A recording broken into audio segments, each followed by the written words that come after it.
এই আইন শৃঙ্খলা সম্পর্কে অবনতি ডে বাই ডে অবনতি হচ্ছে, এটি পুরো দেশের জনগণ ভুক্তভোগী হচ্ছে। গতকাল এই ঢাকা শহরে বেশ কিছু জায়গায় অনেকগুলো ককটেল বিস্ফোরণ ঘটনা ঘটেছে, বাস পোড়ানো হয়েছে।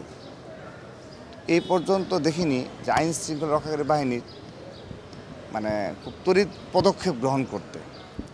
এবং সবচেয়ে যে দুঃখজনক যে বিষয়, যে আওয়ামী লীগ যেভাবে হুঙ্কার দিচ্ছে, যেভাবে সোশ্যাল মিডিয়া বলেন কিংবা প্রকাশ্যে যে মিছিলগুলো করছে, সে বিষয়ে যারা সরকারে যারা রয়েছে, এই নির্দলীয় ডক্টর ইউনূস সাহেবের নেতৃত্বে যে সরকার রয়েছে এবং যারা উপদেষ্টা রয়েছে এবং যারা চায় যে এই সরকার আরও 5 বছর রাখা যায় কি না, কিংবা নির্বাচনকে পেছানো যায় কি না, যে ষড়যন্ত্রের সাথে যারা জড়িত, যারা বেশ কিছু প্রতিষ্ঠান, গণতান্ত্রিক প্রতিষ্ঠান দখল করেছে, তারা দেখেন এই বিষয়ে সামান্যতম তাদের ভ্রুক্ষেপ নেই। এই আইন শৃঙ্খলা সম্পর্কে অবনতি ডে বাই ডে অবনতি হচ্ছে, এটি পুরো দেশের জনগণ ভুক্তভোগী হচ্ছে। আইন শৃঙ্খলা রক্ষাকারী বাহিনীর সামান্যতম তড়িৎ কোনো পদক্ষেপ কোনো সময় আমরা দেখতে পাচ্ছি না। তো এর ভুক্তভোগী কারা? আমরা এবং দেশের জনগণ। তো তারা, আমার তো মনে হয় যে একটি মহল চাচ্ছে যে ঠিক আইন শৃঙ্খলা পরিস্থিতি আরও নাজুক হোক, এতে তাদের যে ষড়যন্ত্র, সেই ষড়যন্ত্র হয়তো সফল হবে।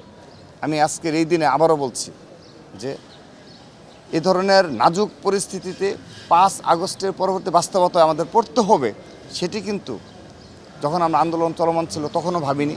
যখন আন্দোলন সফল হলো, খুনি হাসিনা পালিয়ে গেল, তখন এই দেশের জনগণ কখনো এভাবে ভাবিনি যে এই ধরনের একটা আইন শৃঙ্খলা পরিস্থিতি আমাদেরকে বাংলাদেশে দেখতে হবে। তো এটি শেষ কোথায় এটি আমরা জানি না। তো এটি আমি সরাসরি এই সরকারের শতভাগ ব্যর্থতা হিসাবে অবহিত করছি, যে তারা আইন শৃঙ্খলা পরিস্থিতি উন্নতি করতে শতভাগ ব্যর্থ। শুধু তাই নয়, তার সাথে তারা যারা সহযোগী রয়েছে, যারা কি কারণে এই সরকারের উপর নির্ভর করে তারা বলতে চায় যে এই সরকার আরও নির্বাচনে এটা পেছানোর ষড়যন্ত্র, কিংবা এই যে যারা আওয়ামী লীগ 13 তারিখে তারা আন্দোলনে ডাক দিয়েছে, তার আগে বেশ কিছু রাজনৈতিক দল রয়েছে, তারা আন্দোলন করছে। কিন্তু এই দেশের আইন শৃঙ্খলা রক্ষাকারী বাহিনীর যে এই ধরনের নাজুক পরিস্থিতি বিরাজমান, তারা কখনো এই বিষয়গুলোতে স্পষ্টভাবে কোনো বিবৃতি দিতেও অনীহা প্রকাশ করে। আমার মনে হয় এটি মূল কারণ, যে সব ধরনের ষড়যন্ত্র যারা জড়িত, সবার স্বার্থ হয়তো এক বিন্দুতে মিলিত হয়েছে। তো সেজন্য আজকের এই হত্যাকাণ্ডের পরও আমরা আইন শৃঙ্খলা রক্ষাকারী বাহিনীর উপরেই নির্ভর করছি। আমরা নিজেরা এ পর্যন্ত কোনো পদক্ষেপ নিইনি, কারণ আইনের গতিতে চলবে। আমরা চাই এই আইন রক্ষাকারী বাহিনী যেন যে কোনো প্রক্রিয়ার মাধ্যমে, সেই নির্বাচনের প্রক্রিয়ার মাধ্যমে হতে পারে, যে কোনো প্রক্রিয়ার মাধ্যমে যেন দ্রুততম সময়ে তাদের মনোবল ফিরে আসে। তাদের যে একটা দায়িত্ব রয়েছে দেশের জনগণকে নিরাপত্তা দেওয়ার, এগুলো যেন তারা ভুলে না যায়।